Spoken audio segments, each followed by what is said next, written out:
welcome to the Comic Corner. My name is Damon. I am your host. What we do is comic book news, reviews, and interviews, and we have still some news this week in a review fashion, and it's a big one. Guys, it's a big one. It's right off the top of the show. Wanda, the MCU Wanda, returns in a Marvel comic book. Crazy news. We originally weren't even going to talk about this book this week because AF doesn't... you're not going to be here next week, and we were going to talk about this next week. So we'll talk about it this week, and perfect, because the issue came out this week. AF, buddy, how are you doing? I'm doing good. I'm stoked for this episode, dude. Lots of stuff. I'm dressed for the occasion, you know. I just noticed that. I was gonna say it's a sick Loki shirt, dude. TJ on the West Coast, how are you? Good morning. Good morning, man. I'm doing all right. Got a new episode of Severance tonight, so I'm hyped on that. Got the I'm probably the only one who cares about this, but we got the Arnold Strongman Classic tomorrow, which I'm excited for. Hopefully, see half Thor pull that 501k deadlift. So it's exciting, man. It's exciting times. Exciting times indeed. And as I mentioned, we will be talking about TVA number 3, where Miss Wanda Maximoff, yes, the Scarlet Witch from the MCU. We may have just found out what happened to her, but we'll get into that. Holy cannoli, Hickman. TJ, did you read that last issue of Ultimate Spider-Man, the one that came out yesterday? So I did. But... Oh boy. But... Yeah, but I'm almost 100% positive I somehow did not read the issue beforehand. Because we'll get into it. Same reaction I had. I was like, I don't know how I missed the last one, but I just went with it. And you know how I am. I just go with the flow. So we'll get into impacted me just as much. And a witchy conclusion to the first arc of Absolute Wonder Woman. All that and more. But without further ado, this is the big panel. This is the big page that's been going around. It's craziness. AF called this months ago that something big could be happening in this book. And if you do go back to the original solicitations of TVA, they do call this an MCU crossover comic. I don't think it was marketed very well. Because if you didn't tell me about this book, I would have had no idea this was going on. By the way, I read the first issue of TVA number 1, and it's fine. It's kind of harmless. It's very MCU-y. It feels much like a little bit of a continuation off of Loki Season 2. But as we've kind of talked about, it follows Gwen Stacy kind of making her way through the TVA, being a little bit of an agent of them. Captain Carter's in there, Sylvie's in there, Obi, Mobius, all the big shebangs are in there. But yeah, the big finale of this third issue has Gwen Stacy, Spider-Gwen, going through the vaults of the TVA, figuring out she had to get through the Department of Deferment. That's a thing. And within this Department of Deferment, they are apparently keeping MCU Scarlet Witch. AF. What the heck? Dude, after Multiverse of Madness, we didn't see a body. Tell me you true. guys saw I didn't think she was dead. But no body, no death. That you can go to the bank with that in any. I'm more disappointed my big theory isn't happening, but whatever. Dude, this Department of Deferment, what are they putting off? What do they keep in this room? What are they deferring? Exactly. they have to be keeping something. It's so wild. I mean, there's 2 issues left, so it's probably going to be a chunky bit of information in those last 2 issues. Dude, I've been all in on this run, so I can't wait to see what's happening next. And the fact that it just ended on this page. 9 out of 10. That's wow. What I would call it so far. I'll say this for those who don't know kind of like what's going on in this book. Obviously, there's like TVA mumbo jumbo, but part of the things going on here is that people are seeing the TVA within their dreams. They're dream walking, essentially, Multiverse of Madness thing. And At first, Gwen and crew think it may be Loki trying to reach out to him in a way. Sylvie says, no way. But Gwen's like, there's something here reaching out to me. I gotta figure out what's going on. And very clearly, to me at least, and as with the reveal, it's Wanda probably just trying to get the heck out of there. Now, why are they even keeping Wanda here? I don't know. Nexus being thing, if we're going that route.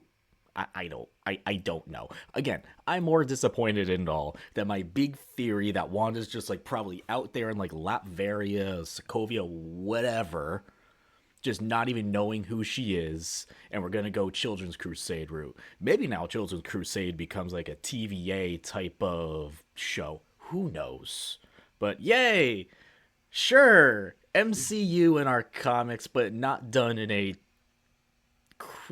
terribly. Do you think that, so when we eventually see Wanda next in the MCU, in whatever it's going to be, whether it's a movie, whether it's a TV show, do you think they'll mention these events? I don't know. Let's also, we're assuming this is canon. It could Yeah. be one of those things where these things happen, there's no audience response to it at all for whatever reason, and we just kind of like shrug it off and be like, that's another situation. But then you're getting all like, then why even make this? Again, if this is canon, and this is like where they're going with her story in the MCU, the lack of marketing around like this big reveal is mind-blowing to me. Yep. Like, it was talked about and revealed more about like the Ms. Marvel dying in Spider-Man thing than the Scarlet Witch, who has such a loud and passionate fan base that you'd think that they would have hyped this up a little bit more, especially if they're making it seem like this is canon to the MCU of it all. Yeah, I agree. Like I've seen so many people online, people on Comic Book Roundup and all these places, even on Comic Geek, like they said like they wouldn't have known about this book if they didn't have that. Like some of them just like, okay, we ended up pulling this because we saw it on the app. It wasn't even marketed there to go through the Marvel section in order to see which books were releasing that week. So yeah, the marketing was like done very poorly. Non-existent. They could have honestly. sold Yeah. so many copies with this. Yeah, they could have got people a little bit, a little like, this is what we're talking about here in the comic space. We just want a little bit of a push. If you are trying to get a lot of the MCU fans to come into the comic space, which there is a very clear divide. We've talked about this a lot. There's comic fans, there's MCU fans, and sometimes, there is a little bit of an overlap, but it's not a huge overlap. This was a book right here, a perfect opportunity to really bring that overlap in. But if you're not going to market it, you're not going to like tease and get the anticipation up and get people excited for it. We are in the comic book space. We talk about comics every single week. If you didn't tell me about TVA number 1 2 months ago, I would have had no idea this book was coming out because it's not like high or low on my list. I saw a TVA book because I was like, another just kind of like a promotion for a show. We've seen these before. They do this all the time now. A new movie comes out. Brave New World is out right now. There's a Red Hulk book that came out this week, right? Yeah. But it's not like, like MCU official tie-in for those fans. And then this is, and we didn't hear a peep about it. That's wild to me. That's wild. But anyway, the book itself, I read the first issue, and funny enough, I read this issue. I didn't read the second issue, which introduced or reintroduced Jimmy Hudson, which I don't know if it's like the Jimmy Hudson, the son of Wolverine from the Ultimate Universe, the 1610. I don't know if it's that Jimmy Hudson, but he's pretty close to it, which is kind of funny. So if we are bringing like some other Ultimate characters in, so it's like, hey, Miles, you're not the only one. This guy was just kind of like stuck in the TVA here for years for whatever reason. Fine. Whatever. I think that's just funny. Anyway, TVA number 3. If you're an MCU fan, go check out this series because this is just one of those ways to kind of like dip your toes into that universe. You find out a little bit more about Spider-Gwen and her whole shenanigans going on in her world right now and why she's in the MCU or the Marvel Comics 616. Regardless, go check it out. I think you will enjoy it. Second bit of news. This is kind of interesting, but I really don't know what more to say other than it's happening. Marvel and DC will be reuniting for 2 all new crossover comic one shots later this year. That's all we got. Yeah. Sure, in my opinion, I don't know if now is the right time for this. Maybe give it another year or so, but like, I was at Terrificon last year. Jim Lee and CB Cebulski were there. Buddy Buddy. I literally have a signed from both of them DC Marvel crossover poster in my office space right now. It seems like this was coming. I didn't think it would be this fast. Yeah, I don't know. Like I'm totally on board with you. With they should have waited for this, especially with so many great events happening in both spaces at the moment. So let those play out, and then in the aftermath of that, let's try to explore all of these one shots. It, the timing of this does seem a bit off. Yeah, it does seem off. I totally agree. I would much rather it be done after, like, let's say the ultimate and absolute stuff is Yeah. relatively done, or, or like a few years into it, we'll see. TJ, hey, how do you feel about this? Anything?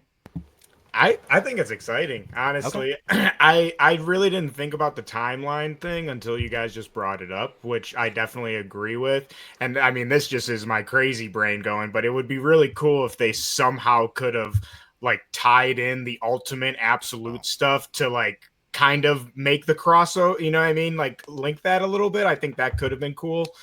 But I mean, I picked up the Marvel versus DC trade when I was like 8 years old, and it like blew my mind. I remember just like looking through those panels of the Living Tribunal, and it was just so cool. So it's exciting to see that come back. And as just a sucker of comic books, it's hard not to be excited to just think of what this new crossover could be. I think it's exciting.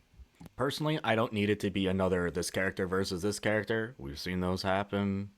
Those stories don't really interest me that much, but theoretically, a really cool thing would be what if the Ultimate Universe kind of just like met the Absolute Universe in a total non canon. This Yeah. isn't actually happening, but we're just Mhm. telling stories because that's fun. I think that would be just fascinating for us comic fans right now because those are the two things in Marvel and DC that are really keeping us going. I think that would be a blast. Yeah. Let's talk about some books that came out this week. Let's talk about the book that came out this week. No disrespect to TVA number 3, but this was very, very high on my list and very, very high on TJ's list that well. This is Ultimate Spider-Man number 14. You don't remember last issue was a Craven the Hunter issue. I know, and I don't know, man. Maybe I read it Just and just yeah. there's so much comics going through this freaking this little pea brain of mine that it just did not stick. But yeah, I'm like, what? We're in the Savage Land? How the hell did we get Yeah, here? man. But yeah, like I said, I rolled with it, man, and I had a great time. And that is kind of the fun thing about rolling with comics. Just catch people up to this point because I will be going into spoilers by the end of this. There's no way for me not to because the last few pages are insane. So where we're at right now, Peter and Harry were taken by Craven the Hunter so he could play his little last hunt type of game. Meanwhile, back in New York, it is Peter's oldest, his son Richard, taking on the mantle of Spider-Man with the symbiote suit. The suit essentially becomes his powers at that point, and he is met up with the new young 16-year-old Black Cat. They are both the same age, and at the beginning of this issue, they start the bond, naturally. We all wonder where that's going to go, everyone. I think that's actually a delight. I love that they're the same age here because then it gives Richard more of a character that we're starting to explore here. And possibly, maybe, because my brain goes to terrible places, down the line, if potentially, before we get into the spoilers into this book, let's talk about maybe Richard's future. Do you think, TJ, there's definitely a possibility that they may Ultimate Peter Parker again, kill him, and then make Richard the new Spider-Man? Yo, that would be crazy. I don't know, man. I mean, that would definitely be a shocking twist for Or sure. or Richard is the Uncle Ben moment, Oof. See, I was thinking maybe that or the this. Gwen Stacy moment. I If was that, saying I like, was thinking kind of this issue. I'll let you reveal the spoiler, but I was thinking maybe this could be his Uncle Ben moment. it's possible. So, but Yep. I don't know. For Richard, I wasn't even thinking of it as deeply as you. I was just like, oh, this is how we're gonna get that more classic like teenage Spider, because everyone loves the Spider-Man as a kid. So to me, it just kind of read off as like, oh, this way, like we have our cake and eat it too, right? Like we have our older Spider-Man dealing with grown-up issues, but we can still have our kid Spider-Man dealing with more, teenager type issues. But I mean, the way you're thinking about it makes me think like you're right on the money with that. Something bad's gonna happen. Something's bad happening to someone. And before we get into the spoiler, I'll just say my thoughts on this issue very quick.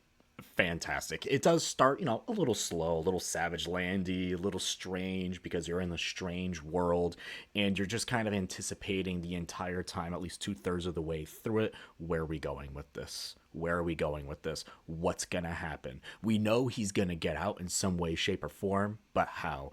And if you don't want spoilers, skip to the next chapter now because I'm getting into spoilers. Essentially, Mole Man, who is a part of the Sinister Six, helps Peter out, and so does Mysterio, helps Peter out as well, because those two do not trust Kraven just playing his own game, going against everything that Kingpin has to do. And they help Harry and Peter out. But unfortunately, they help him out a little too late, because AF, the big reveal in this issue is that Kraven gets his last shot off and kills Harry Osborn. Straight bullet to the Through the center head. of the head. What? One of Like those. dead. One of those. There's no way he's coming back. Now, again, comic book. Anything's possible. He could be coming back later. We have seen solicits with his face reflecting off the Green Goblin mask in future issues, but is that more of a symbolic thing, or is he back and maybe a little bit sinister, evil than ever? So, unfortunately, Peter does get, well, not unfortunately, fortunately, Peter does get back to his house, to MJ, and immediately tells her, we gotta run. These people know everything. And that's where we're at now. The Sinister Six know who Peter Parker is. They know who Spider-Man is. And they're out. So, that's where we're at. I have so many theories now on like what could possibly happen. Again, A, is Harry actually dead? Usually a bullet through the center of the skull kind of does it, but it is, again, a comic book, so who knows? B, who then becomes the Green Goblin? Is it the AI just kind of takes over and it kind of becomes like this AI suit doing its own thing? Possible, especially with the voice of Norman kind of going on. It's possible. One of my thoughts, what if Gwen puts on the suit seeking revenge? Possible. Not out of the realm. They also had this whole thing in here and how like rich Harry is, and that's essentially why he's not worried about Gwen, because Gwen has all these protective measures around her, but they were also put on by Doc Ock, who Peter famously does not trust, even in this universe, so there's always a big asterisk there. That's a possibility. I don't know. There's a lot of things that could happen here, TJ. You didn't even bring up my biggest one that I immediately thought. Go for it. Which I'm surprised. Go Mysterio, man. I mean, it's just a coincidence that Harry gets shot in the head right where Mysterio is. I was thinking that too. I would say it's feeling like some Mysterio illusion for me. That would be like my first go-to. But honestly, I don't know, maybe this is a hot take here, but I kind of hope Harry is dead. I like the character, but it just like it was such a shocking moment. I think it would be, for me, it would be pretty cool if like they just stuck with that, right? Like, yeah, dude, he's dead. Like this isn't some game like this, and like give the book some real stakes here. Like people really can die and not just, oh yeah, he's all right. I think that would be cool, but I don't really expect that to happen. I think Harry's going to come back. But I mean, there's a part of me expecting Harry to come back in some way, shape, or form. Who knows? Maybe Peter takes his suit back from Richard. Richard still says, I want to do something, and he puts on the Green Goblin and becomes the Green Goblin with Norman's voice in his head. There's so many, like, routes that we can go here. And again, I love this series. I love this book. I still can't believe that one of my favorite books on the shelf is a freaking Spider-Man book out of all things. Give Jonathan Hickman the world. That's all I'll say. And again, Marco Cicchetto's art in here, fantastic. Colors from Matt Wilson, letters Corey Pettit. There's a reason this was my favorite issue, my favorite series from 2024, and so far 2 issues in, my favorite series of 2025. Ultimate X-Men, I'll talk about this rather quickly. I still love this book, and this issue, again, pushes the plot forward. This is written by Peach Momoko, art from Peach Momoko, and letters from Travis Lanham. This is the conclusion of the second arc. And when we are on the conclusion at this point, you should expect things to be pushed. At least when I mean that, I mean plot. I mean story. And that is the biggest criticism about this series, is that the plot, the story takes a while to get going, especially because it is a typical Eastern manga-styled storytelling where those issues come out weekly. It's okay for things to be a little slower here on a monthly basis. It may be a harder read on a monthly basis.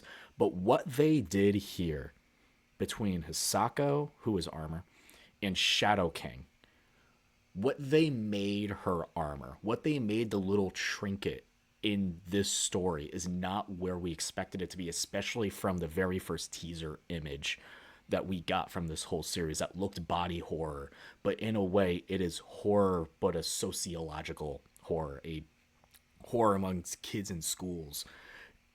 And it's so much about that darkness inside of you and letting it out or holding it in. And the metaphor that Peach made Hisako's armor by the end of this second arc, it's a tragically beautiful thing. It is. And I love her art here. I love what they made this whole story. There's so many little mutant metaphors along the way, but Hisako has been the heart of this series. And by the end of it, you're punched in the gut. And I'm fascinated to see where we go from here. Banger of an issue. I won't make this long. I'll make it very short. But did you peep out that ending page, the like Mayan looking crazy nonsense? I looked at it. I don't know what I was looking at. That's what I'm interested in, man. Like, I think that I'm a conspiracy. I'm actually looking at it right now. So if it looks like I'm like analyzing something, that's why. But I think that this is super interesting, and I cannot wait to spend 5 hours trying to decipher the clues in that. But yeah, I think it was such a great issue. It really takes it up a notch. And if y'all ain't reading this, y'all you gotta check it out. Now, I have been saying I've been enjoying this because of how different it is from the main line of X books. And it is different. It is so much its own thing. It's practically not even X-Men. If anything, it's like New Mutants / Runaways adjacent. It's that world. I still wouldn't 12 issues in, is this an X-Men book? I personally wouldn't refer to it as that, but it is a mutant book at its core, and I find that very interesting, very well done. And speaking of mutants, speaking of X-Men, speaking of a book that I was just kind of like pushing off to the side for months now, this is X-Men number 12, written by Jed McKay, penciler Ernesto Diaz, inker Sean Parsons and John Livesay, colorist Fernando Cifuentes, and letterer Clayton Cowles. We fully bring in kind of a niche group. They've had like a little mini run last year, the Alpha Flight, the Canadian X-Men, if you will. Shout out TJ Zwarich. Yeah, they come in and help out our friend Cyclops, help out our X-Men as they're dealing with some crazy space shenanigans, because the X-Men sometimes deal with crazy space shenanigans. And let me say this, TJ, are you ready? Are you recording right now? Well, I hope so, because it's going to be up Clip on it, chat. Saturday. Clip it, chat. This run's starting to win me over.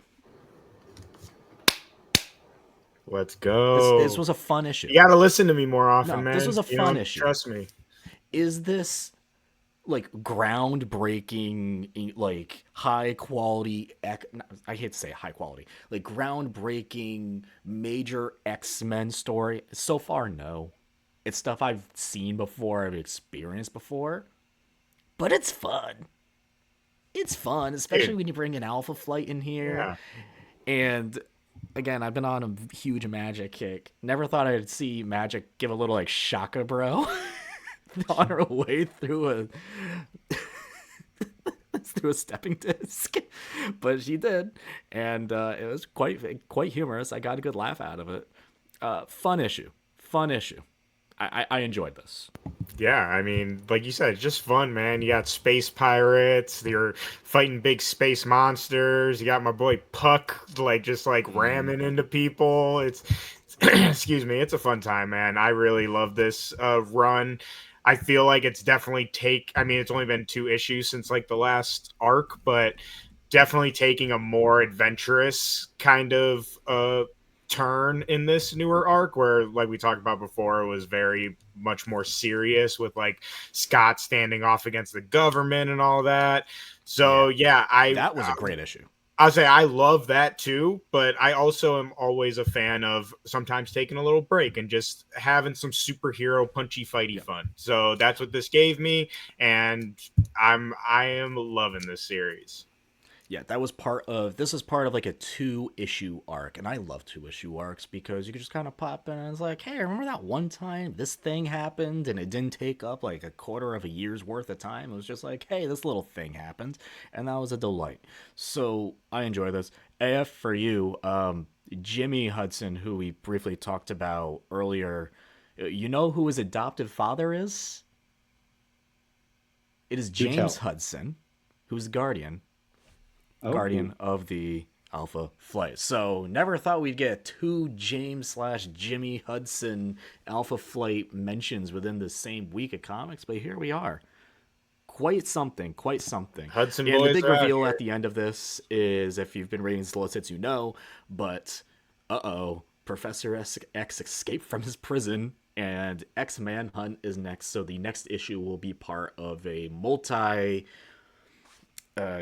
book crossing event. It'll only be for like a month or two, but it goes throughout several books, and it's X Manhunt, and they're all just trying to get Professor X. He's running away. I'll try to be quick on this. This is Absolute Number Woman number 5. We're on to DC, written by Kelly Thompson, artist Hayden Sherman, colors Jordy Belair, and letter Becca Carey. This is the finale of the first arc of Absolute Wonder Woman, and this fully fledges deeply into some witchy lore. First of all, Hayden Sherman's art. They are an incredible artist. I love this art. It fits this story so well. I just dig this series. I keep going. I feel like every week, and we talked about this every week, every month, it's like, oh no, this is my favorite Absolute book. And then the next issue comes out of like Superman. It's like, oh no, this may be my favorite. And then a Batman one gives like, Batman's back on top. And then Wonder Woman back on top. And they just kind of keep like stepping on top of each other in terms of favorites. And that just shows the quality right now of the absolute titles, and B also of like the ultimate titles as well. Like these alternate titles that DC and Marvel are putting out, I've just been loving them so much. By the end of this, it seems like Wonder Woman dealt with this issue. Diana dealt with this big issue. Last issue, TJ, did you read the last issue? Do you remember last issue? I'm 2 behind. I actually was just looking at it this morning, and I'm like, damn, I forgot to read this. You will love, for a question you asked Miss Kelly Thompson, you will love what they did last issue, and it helped Wonder Woman solve it in this issue, but also with the new lasso she has here. It's fully explained, and I won't go into spoilers, but it is some gruesome stuff what this lasso can do, because Lasso AF was made by Cersei. Mm-hmm. So you can imagine it doesn't bring sunshine and rainbows. it does some pretty terrible things, and Wonder Woman has to deal with how to use it that makes good on her because she doesn't want to use it on other people. She really doesn't want to use it, but she has to. So how does she use it? And it's really, really fascinating. By the end of this, she is dragged back into hell. Hell comes calling, and she was dragged. So just like TJ, I'm 2 issues behind. I think I'm 2 issues behind on all Absolute books. Mm-hmm. So I think I'm just gonna try to like bulldoze my way through all of them over the next like week or so. Do it. But like everything that I've heard about the Wonder Woman stuff, like I was scrolling through Blue Sky the other day, and the amount of people raving about this issue last night, it psyched me up so much. So good. I've been digging this. I've been loving the Absolute books, loving the Ultimate books, comics right now. Just so good. Speaking of DC, AF, this is Zatanna #1, written and drawn by Jamal Campbell, letter Ariana Mayer. Tell me, how was Zatanna #1? Not Black Label, by the way. It's not Black Label. This is full on all in the same sort of universe continuity that all the other stories are taking place in, and we have Zatanna just in her natural habitat at the Terpshaw Theatre, where her dad used to perform, other magicians used to perform, other entertainment artists, they all used to be there. So you have all of these like pictures all over, all of these portraits all over the theatre. And they keep on mentioning this lady called the Lady in White. She died under some strange circumstances. Nobody really knows the proper story. Eventually, they find out that the theater is actually cursed by her, and she pulls all of these, like the cast and crew of Zatanna's show, into the portrait. She has to now try and go and find them, and it's such a great read. The art is so amazing. There's this plot twist at the end, a sense of betrayal, amazing. Like I'm so hooked in on this, and Campbell's art, it pops every single page, just pops. I love it. I do miss Jamal Campbell on Superman, I will say. Dan Mora is an incredible artist, so having Dan Mora on there is just as amazing. But I do miss Jamal Campbell's art. So I will be checking this out. I do like Zatanna as a character. I really like the Black Label series that we got not too long ago, and that was a great Black Label-y type of introduction for a lot of people, maybe for Zatanna. So there you go. A new Zatanna book is out. Solid reviews, solid positive feedback on it. Go check it out. Also, Challengers of the Unknown #3, written by Christopher Cantwell, art from Sean Isaacs and Amanke Nahulpan, with colorist Romelu Fajardo Jr. This book strangely has some big all-in absolute kind of tie-in consequences in there, AF. What's going on? Why is it always the books that I read that ends up having the biggest hand to play in these events? It happened with Green Arrow. It's happening with this one. So what's happening here is that every issue follows a different member of the challenges, and it relates to them in a way that, like, it goes to like the darkest part of either their past or their subconscious or something like that. And the first one was the whole thing on Mars, where they saw, like, they went to one of the challenges, fears. And then the second one was the robot that was created by June Robbins, called Altivac, and he was in search of death. And then he just started going on a death rampage, killing everybody. And now he's back in the third one, and he's basically repeating the whole thing. I need to find Omega. I need to find death. And because Darkseid isn't there anymore, that leaves a sort of a vacuum into where can he find death now. And then there's another person or a future version of one of the challenges, and he's also saying that in the future they managed to find the sweet spot between the anti-life equation and the life equation, and now it's all going to come together in how can we find Darkseid? And the thing is, Mr. Terrific is suspecting the challenges of being sort of Darkseid agents. So he's being very douchey throughout this entire run because he doesn't trust them. Ray Palmer as well doesn't trust them at all. So it's like they're walking on eggshells around the entire league in the Watchtower. Like it's a 5 issue series. If you have some time for it, give it a read. It ties in drastically into the main event of All In. So yeah, I can't recommend it more. I'll also say Superman as well has some huge all in consequences by the end of this last story. So if you're looking for some absolute slash all in kind of like crossover, we're already starting to see though these two universes start to Yeah. like butt heads a little bit, which is funny because like in the Ultimate Universe we haven't even like touched or acknowledged any of that outside of Miles Morales seemingly like he's gonna be like walking around this new universe for a hot minute. But other than that, like we've been so pushed away from the main 616 and the 16 or the 61 6160. I was like 6110, 6160. So many numbers. 6160. Thank you. We've been so pushed away from those that it's fascinating to see these two approaches, and I've talked about it several times now. The Yeah. chaotic evil that is the absolute universe, the organized evil that is the ultimate universe. I'm fascinated just as a fan from the outside to see how these have been built up and the conclusions to both of them.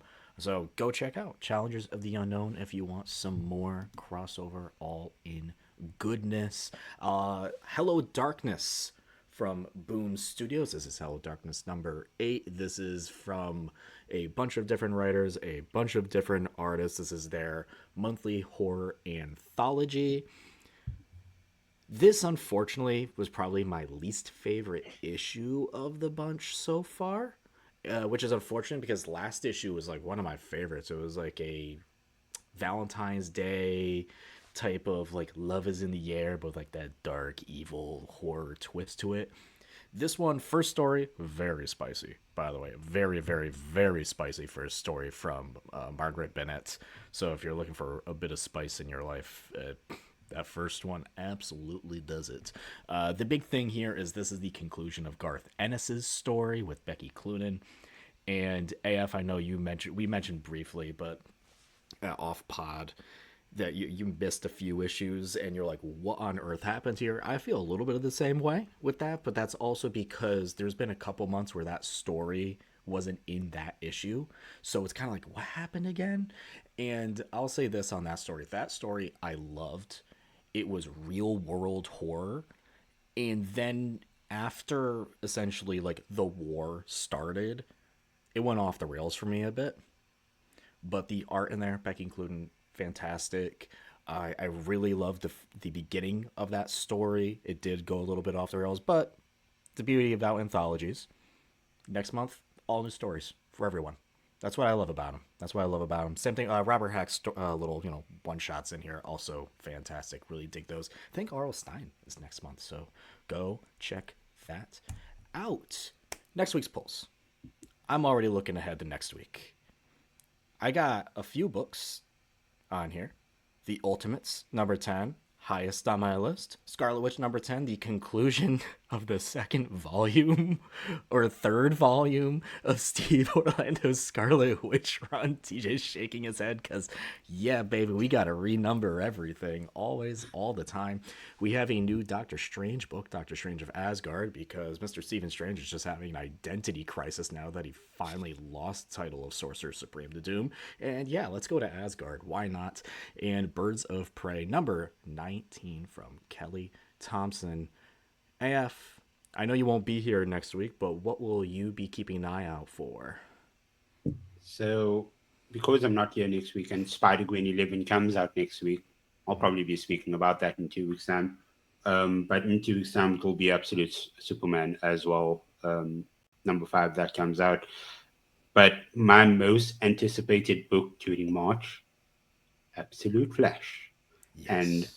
I've gotten the previews of that with all the books I've been reading this week. And dude, I'm so psyched. I am excited for my dude Wally West to just own it, to be a legend. I can't He's wait. just a kid too. He's just a kid. Yep. TJ, what do you got next week?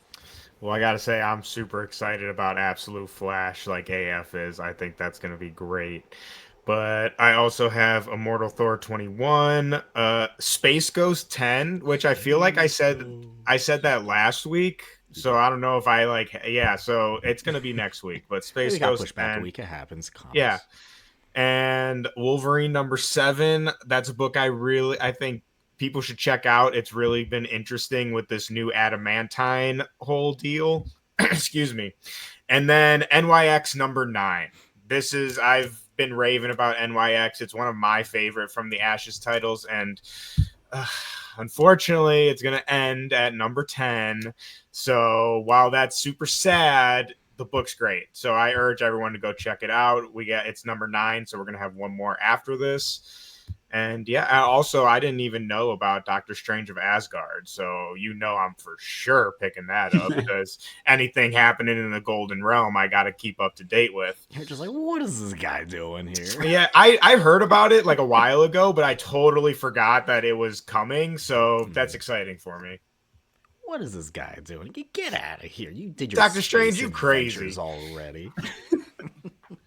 We'll see how that goes. We'll see how that goes. But as always, make sure you go on and support your local comic shop. We will be next week, next Tuesday evening, ladies and gentlemen, by the time this comes out, Tuesday evening, like 10:30, 10:45, 11 p.m. I don't know. It'll be late for me because Daredevil, Born Again, episodes 1 and 2 come out.